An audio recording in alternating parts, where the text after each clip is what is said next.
सभी साथियों को मेरा नमस्कार, स्वागत है आप सबका आज 14 मई के जनसत्ता विश्लेषण में। तो शुरू करते हैं।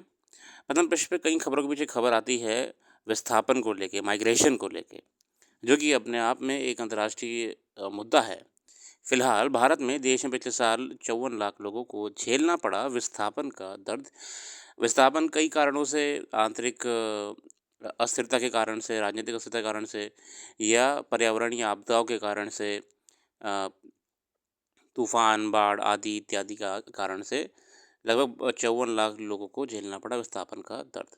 देश में बाढ़, तूफान, भूस्खलन, आगजनी, हिंसक घटनाओं जैसी आपदाओं के कारण वर्ष 24 में 54 लाख लोगों को विस्थापन का दर्द झेलना पड़ा। इनमें 2/3 आंतरिक विस्थापन बाढ़ के कारण हुए। यह आंकड़ा पिछले 12 वर्षों में सबसे अधिक है। ये basically international displacement monitoring centre के द्वारा जारी की गई रिपोर्ट में बताया गया है। वैसे भी ग्लोबली देखा जाए तो मेन जो माइग्रेशन के कारण होते हैं, या तो आपके डिज़ास्टर्स होते हैं, natural disasters, man made disasters, बाढ़, तूफान, न्यूक्लियर डिज़ास्टर वगैरह, या फिर कॉन्फ्लिक्ट, सिविल वॉर हो गया आपका, सिविल वॉर हो गया, या फिर पॉलिटिकल इंस्टेबिलिटी, टेररिज्म। ये सब ये कारण होते हैं माइग्रेशन के, किसी क्षेत्र विशेष से। संसाधन, रिसोर्सेस की कमी होना, है ना। आगे बढ़ते हैं आज के संपादकीय की तरफ। संपादकीय इस क्रम में रहने वाला है कृत्रिम मेधा का महत्व और खतरे, फिर शक्ति का संदेश, जिससे मैं भारत पाकिस्तान को लेकर आर्टिकल आए दिन कोई ना कोई आ ही रहा है, तो उसमें मैं नहीं जाऊँगा। वैसे भी न्यूज़ चैनल बहुत अच्छे से कवर कर रहे हैं 24 घंटे। अगला है अशोभन आचरण। हम ये छोड़ते हुए कृत्रिम मेधा का महत्व और खतरे। अजय जोशी साहब कहते हैं, भारत तेजी से बढ़ती अर्थव्यवस्था है। इस वृद्धि में अन्य घटकों के साथ कृत्रिम बुद्धिमत्ता का भी महत्वपूर्ण स्थान है।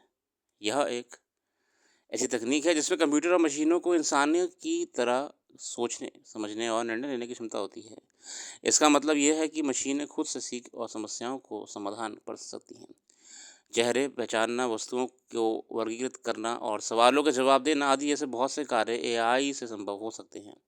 नीति आयोग ने कृत्रिम बुद्धिमत्ता को बढ़ावा देने के लिए एक राष्ट्रीय रणनीति तैयार की है। इस नीति का उद्देश्य ये सुनिश्चित करना है कि देश के सामाजिक और समावेशी विकास में परिवर्तनशील तकनीकों का लाभ कैसे प्राप्त किया जा सकता है।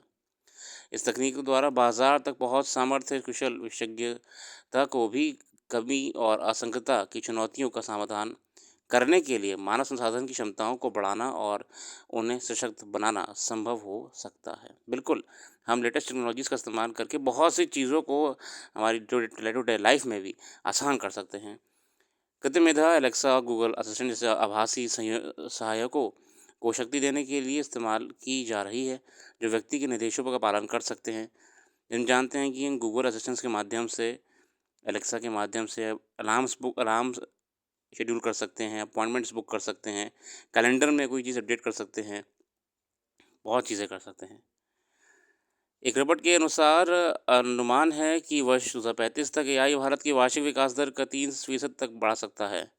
सरकार ने एआई क्षमताओं को मजबूत करने के लिए 5 वर्षों में 2,300 करोड़ रुपए आवंटित किए हैं। इंडिया एआई फ्यूचर स्किल्स पहल के तहत एआई शिक्षक को स्नातक, स्नातकोत्तर और पीएचडी कार्यक्रमों तक बढ़ाया जा रहा है। शिक्षा का मतलब कि जो एजुकेशन है एआई के लिए, उसे ग्रेजुएशन से लेके पीएचडी तक करिकुलम इंट्रोड्यूस करा जा रहा है, ताकि बच्चे पढ़े और एआई टेक्नोलॉजी पे काम कर सकें। एआई कौशलों में परिवर्तन ला रहे हैं। रेडस्टेड एआई एवं की रिपोर्ट 24 में कहा गया है कि वर्ष 24 में 10 में से 7 भारतीय कर्मचारी कार्यस्थल पर एआई का उपयोग करते हैं। बिल्कुल, इससे काम आसान हो जाते हैं। कंपनीज भी कर रही हैं उपयोग उसका। ये सब होते हुए भी एआई से जुड़ी कई समस्याएं हैं। इसका व्यापक उपयोग होने से नौकरी की कमी की बड़ी समस्या खड़ी हो सकती है। अब देखिए, एआई जब इतना सारा काम, डेटा प्रोसेसिंग वगैरह इतनी आसानी से कर पा रहा है, तो बहुत सारी नौकरियां चले जाने का भी डर बना हुआ है। ब्लूमबर्ग इंटेलिजेंस की ओर से हाल ही में जारी रिपोर्ट में कहा गया कि आने वाले 3 से 5 वर्ष के बीच करीब 2 लाख लोगों को अपनी नौकरी गंवानी पड़ सकती है। बैंकों द्वारा भारी संख्या में लोगों की नौकरी से निकाला जा सकता है। बैंकों में कार्यरत लोगों द्वारा किए जा रहे काम को आसानी से एआई से कराया जा सकता है। एआई का दायरा बढ़ने के साथ ही नौकरी पेशा लोगों में चिंता भी बढ़ रही है। विश्व आर्थिक मंच की एक सर्वेक्षण में जो आंकड़े सामने आए हैं उनके उस अनुसार 41% नियोक्ता अपने कर्मचारियों की संख्या कम कर सकते हैं। बावजूद इसके एआई कौशल वाले रोजगार की मांग लगातार बढ़ रही है। पिछले वर्ष किए गए एक सर्वेक्षण के अनुसार करीब 70% कंपनियां एआई उपकरण और संवर्धन डिज़ाइन करने के कौशल वाले नए कर्मचारियों को नियुक्त करने की योजना बना रही हैं और 62% कंपनियां एआई के साथ बेहतर काम करने के कौशल वाले अधिक से अधिक लोगों को भर्ती करने का इरादा रखती हैं। इसमें यह भी कहा गया है कि नौकरियों पर जेनेटिव एआई जैसी प्रौद्योगिकियों का प्राथमिक प्रभाव मानव मशीन संयोग के माध्यम से मानव कौशल बढ़ाने की उनकी क्षमता में निहित हो सकता है। बिल्कुल, छोटे नवोद्यम से लेकर बड़ी कंपनियां तक एआई से जुड़ी कई नई नौकरी पैदा हो रही हैं। अब देखिए ना, हम एआई को सिर्फ नेगेटिव लेके ना चलें कि एआई से मार्केट रिप्लेस हो जाएगी, लेबर रिक्वायरमेंट चेंज हो जाएंगी। नहीं, एआई से एक नई स्किल्ड लेबर की ज़रूरत पड़ जाएगी। तो जो उस स्किल को एक्वायर कर लेगा वो इस जॉब्स मार्केट में एम्प्लॉय होने के लायक हो जाएगा। ट्रांजिशन तो होता ही है। जब पीसी आया था, पर्सनल कंप्यूटर, तो एक पीसी कम से कम 10 लोग के बराबर काम कर रहा था। पीसी ने आते ही ऑफिस में 10 लोग की नौकरी ख़त्म कर दी। पर जिसने कंप्यूटर को चलाने के कोर्स सीखे, टेक्नोलॉजी कोर्स समझा, उसे वो नौकरी मिल गई। तो टेक्नोलॉजी अपग्रेडेशन होना समय आगे जाता ही जाता है, आपको उसके साथ चलना पड़ेगा। एआई डेवलपमेंट जैसे उद्योग तेज़ी से बढ़ रहे हैं, जो कुशल पेशेवरों की मांग पैदा कर रहे हैं। बिल्कुल, अब एआई के संबंधित कोर्सेज अपने आप में चलेंगे तो स्किल वही लेनी चाहिए। इसीलिए सरकार प्रयास कर रही है कि स्कूल, कॉलेज करिकुलम में भी एआई को इंक्लूड कर दिया जाए। एआई के उपयोग में से गोपनीयता और सुरक्षा संबंधी चिंताएं हैं। एआई मॉडल में पक्षपात और पूर्वाग्रह हो सकता है, जिससे अनुचित निर्णय लिए जा सकते हैं। इसका उपयोग मानव संबंधों में बदलाव ला सकता है, जिसके नैतिक और सामाजिक प्रभाव पड़ सकते हैं। एआई मॉडल के लिए उच्च गुणवत्ता वाले डेटा की आवश्यकता होती है, जो हमेशा उपलब्ध होना संभव नहीं है। कई बार एआई जटिल समस्याओं का समाधान करने में असमर्थ हो सकती है। कई मामलों में एआई की भाषा और सामग्री मशीनें हो सकती है, जिनमें कृत्रिमता साफ झलकती है।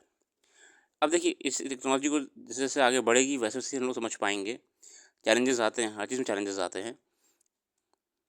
एआई के उपयोग से जुड़ी समस्याओं के समाधान के लिए नैतिक दिशा निर्देश तैयार करना आवश्यक है। एआई मॉडल के लिए उच्च गुणवत्ता वाला डेटा प्राप्त करने और डेटा सुरक्षा भी ज़रूरी है। इसके उपयोग के लिए नियमन और निरंतर पर्यवेक्षण की आवश्यकता है। साथ ही एआई की निगरानी और मूल्यांकन करना होगा। एआई के उपयोग के लिए पारस्परिक हिस्सेदारी और सहयोग की आवश्यकता होती है, ताकि विभिन्न हितधारकों के दृष्टिकोण और अनुभवों को शामिल किया जा सके।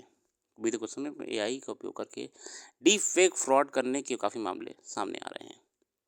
दूसरी ओर एआई के कारण शिक्षण और प्रशिक्षण की आवश्यकता बढ़ सकती है, जिसमें मानव श्रम को नए कौशल सीखने की आवश्यकता हो सकती है। ये सही है कि कृत्रिम मेधा से जुड़े बहुत से खतरे हैं और इनका समाधान भी बेहद ज़रूरी है। इस दिशा में कई स्तर पर प्रयास भी हो रहे हैं, लेकिन इसकी उपयोगिता के कारण इसको रोका नहीं जा सकता। भविष्य में इसके जरिए अर्थव्यवस्था के विभिन्न क्षेत्रों में बहुत से बदलाव आने तय हैं। वर्ष 23 एआई का साल था, वहीं 24 में इसका विस्तार हुआ। अब एआई आवाज़ और वीडियो के माध्यम से संवाद करने लगा है। ये राष्ट्रीय सुरक्षा के दृष्टिकोण से महत्वपूर्ण होगा। दुनिया भर के एआई के विकासकर्ताओं को नियंत्रित करने के लिए उनका नियमन भी करेगी। देखिए, यूरोपियन यूनियन ने तो एआई को लेकर अपने अपने कानून ले आया है। इसके अलावा एक चुनौती जो एआई को लेकर हमारे सामने आ रही है वो है deep fake technology. Deep fake के माध्यम से किसी भी व्यक्ति का ऐसा वीडियो या फोटो बना सकते हैं जो एकदम रियल लगेगा, एकदम रियल। इसलिए एआई को लेके जो एक और टॉपिक सामने आता है वो है एथिक्स। क्या एआई एथिक्स के नियम फॉलो करेगा? क्या नियम और रेखा खींची जाए जो एआई को रोके दुरुपयोग होने से? और कानून किस स्तर पे हो? अगर कोई एआई मशीन से कोई ऐसी चीज़ करी जा रही है, तो उसमें किसकी जवाबदेही या किसकी ज़िम्मेदारी मानी जाएगी? तो ये कई चैलेंजेस हैं एआई, क्योंकि एआई पहला जनरेटिव सिस्टम है जो अपने आप से ऐसी काम कर सकता है जो मानव भी नहीं कर पा रहे थे। एआई रेगुलेशन विश्व के लिए एक चुनौती है। इसी को लेके पिछले साल ही एआई एक्शन समिट भी हुई थी। एआई एक्शन समिट हुई थी पेरिस में, जिसकी अध्यक्षता पेरिस में फ्रांस ने करी थी। और सह अध्यक्षता भारत ने करी थी एआई एक्शन समिट, ताकि एआई के आने वाले चैलेंजेस को भी एड्रेस किया जा सके। और चैलेंज यहाँ बहुत सारे हैं। डेटा, एआई क्या है? डेटा ही तो है। Data data is AI. AI data के दम पे ही तो प्रोसेस कर पा रहा है। तो क्या डेटा प्राइवेसी मेंटेन रह पाएगी? क्या क्वालिटी डेटा एआई को मिलेगा? क्या दुरुपयोग हो सकता है? क्या नुकसान हो सकता है? बहुत सारी चैलेंजेस हैं यहाँ पे फिलहाल। आगे देखते हैं। यूएस मिडल ईस्ट के दौरे पे ट्रम्प साहब गए हुए हैं। डिप्लोमेसी इतने कॉम्प्लिकेटेड टाइम्स में भी बराबर बनाए रखी है यूएसए ने अपने साथी देशों के साथ। फिलहाल आज के साथ इतना ही रखते हैं और कल फिर आएंगे नई वीडियो के साथ। Thank you.